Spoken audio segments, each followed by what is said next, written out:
Welcome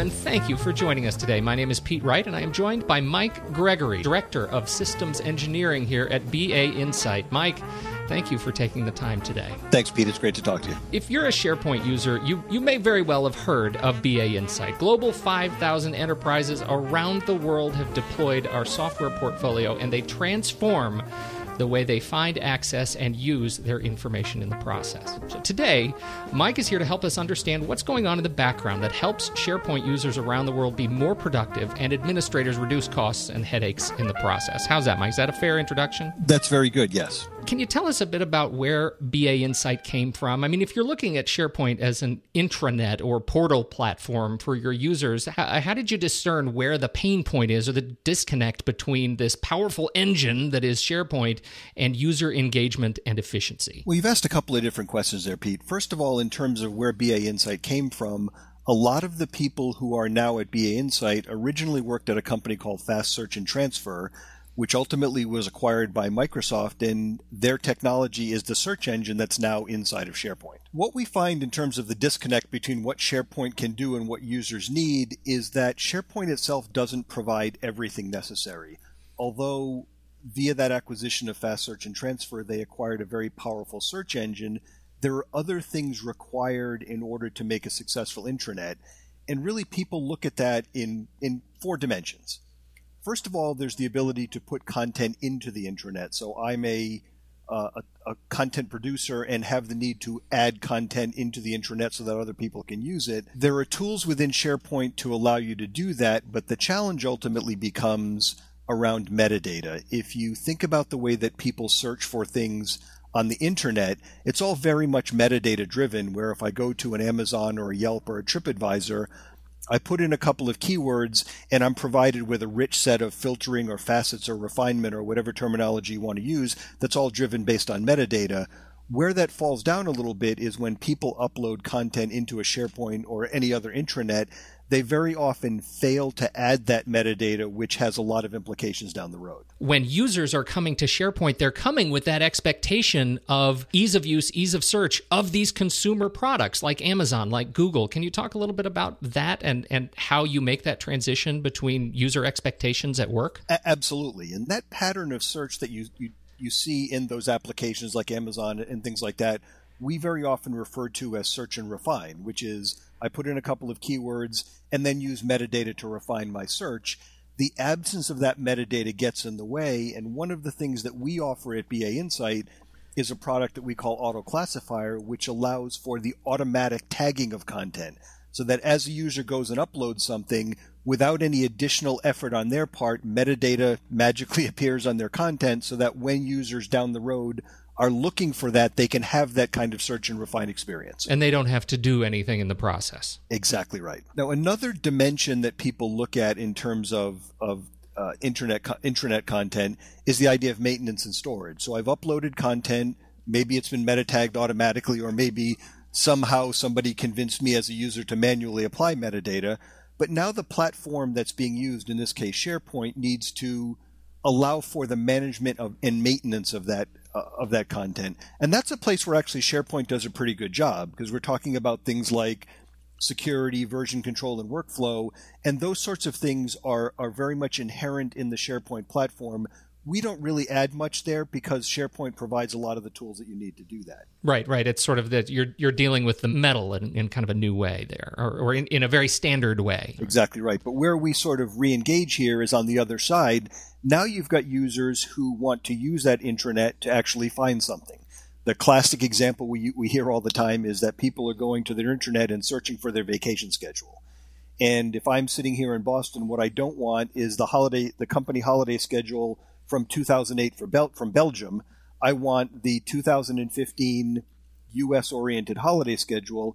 And a lot of the times, without metadata and without search tools available, people don't get what they're looking for. So one of the things that we provide is a set of tools to let you provide that internet-like search experience to enable that search and refine. So now that I've got content automatically meta-tagged, I should be able to leverage all of that metadata for refinement, and we provide something called visual refiners, which enables you to do that in a very graphical fashion. We've also got a series of other applications that allow the user to interact with the content in a way that's much more intuitive, much easier than what you get out of the box, which is the classic type in a white search box and get 10 blue links back.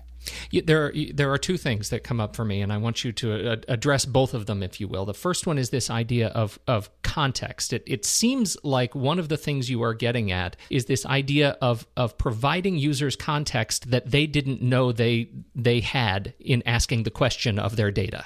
Pete, that's a great point. Is one of the things in terms of context, and go back to my example of the holiday schedule, is something as simple as knowing where I am. So if I go in and search for the holiday schedule, there should be some mechanism within the platform to identify the fact that I'm in the U.S., so therefore I should be given the U.S. holiday schedule. And that's something that, with the tools that BA Insight provides, you can add to the SharePoint platform, because that isn't something that it really does natively. Well, that is the piece. I use the word magical. I don't want to overdo it, but that's the piece I think that's really important, because it's the piece that users have come to expect and are coming to expect even more. It's such a valuable piece. Now, the other thing that you mentioned that excites me is this idea of how you approach human interface to SharePoint. SharePoint out of the box it's fine. But what you all have done in terms of refining the way information, the way you as you say, search and refine, is much more, and I'll say this term carefully, humane than SharePoint out of the box. Can you comment on how you approach design to make the SharePoint more approachable? Sure, and I like your use of the term humane. I think I'm gonna borrow that, but with my full permission. But what we've done is create a series of what we call applications, many of which are user interface components that provide the sort of functions that people are used to in internet applications. I used the example before of graphical refinement, where rather than just showing my filters as a series of links down the left-hand navigation pane, how about popping them up in a pop-up window and displaying them in a bar chart or a pie chart format? Things like that, which frankly somebody could sit and write if they had enough time on their hands to do so, we provide as packaged applications so that you can install, configure, and be off and running without a lot of custom code. There's also some things that we provide that are a little bit different than what you would see in an internet application, because there are some realities of intranets that are different. The biggest one is that if you think about searching on the internet, what you're looking for is web pages. It might be pages about a product or something else, but they're pages. Whereas intranets tend to be very document-centric. And so there's a different paradigm there.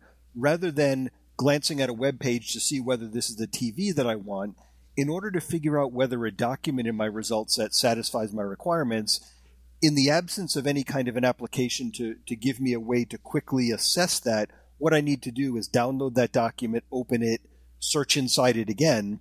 But we provide, for example, something that we call Smart Previews, which is a way of quickly assessing whether or not a particular document is in fact what you're looking for. So, those sorts of applications give you that kind of very interactive user experience that people have come to expect.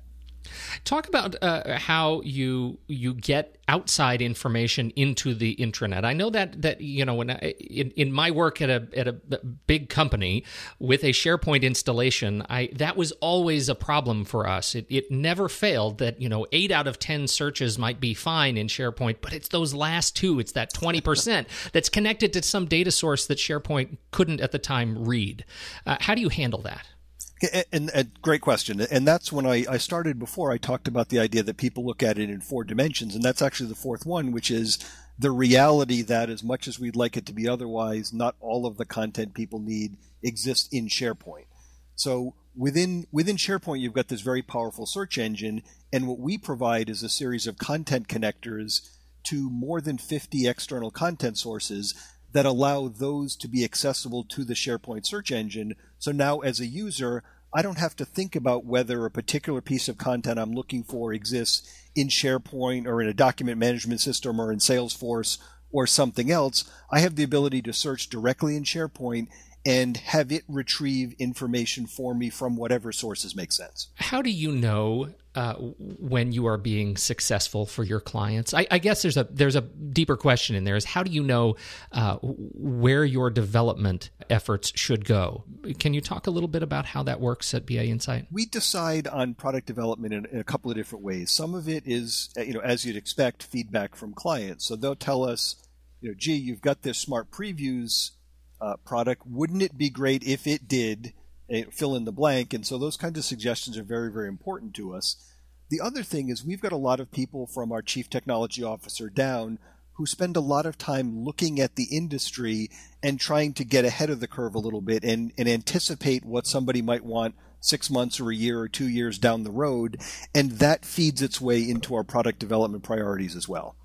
So, and honestly, as I've mentioned a couple of times, the way that people interact with applications on the internet has a lot of influence on what we do, because everybody's got their smartphone or whatever they're using to access all kinds of applications all day long. And ultimately, what we want to try to provide is a set of tools to let intranets behave in very much the same way as those internet applications that we all love. That is a fascinating comment, and one that just makes me reflect how interesting it is that we have sort of the techno-cultural snake eating its tail. The outcome of the public internet was, I think, in large part a response to the ugly intranets of the time, and now we're just trying to get back to that. And I hadn't thought about it that way, but you're probably right. Is everything's circular and nothing's ever new. So. Well, I love the way this product comes together, and it makes me long for needing to work at a giant corporation that is a BA Insight customer. I am such a data nerd. This really excites me. So thank you so much for taking the time today, Mike. Can you? I figure we should take just a minute and talk a little bit about our intention with this podcast and what we want to do with it. Can you share some of your thoughts about where we're going from here? Yeah, and that's something that's still sort of evolving here. But the thought is that myself and others within BA Insight, have a lot to say, and what we'd like to do is a series of podcasts like this, as well as ones with our clients, to sort of let the world know what it is we're up to and why we're doing it, and hopefully by again including our clients in the discussion, helping people to understand what benefit our products bring to them and give you some real life examples, so it's not just us. And that is where we go from here. So as of this recording, we're going to be talking about with some customers down the road. We've got some new folks inside of BA Insight we're going to be reaching out to. So please, if you're listening to this on the website, make sure you go over to iTunes and subscribe. You can subscribe for free, and make sure you don't miss a single episode of this brand shiny new show. Thank you so much, everybody, for downloading and listening. On behalf of Mike Gregory and the whole team at BA Insight, I'm Pete Wright, and we'll catch you next time right here at BAinsight.com.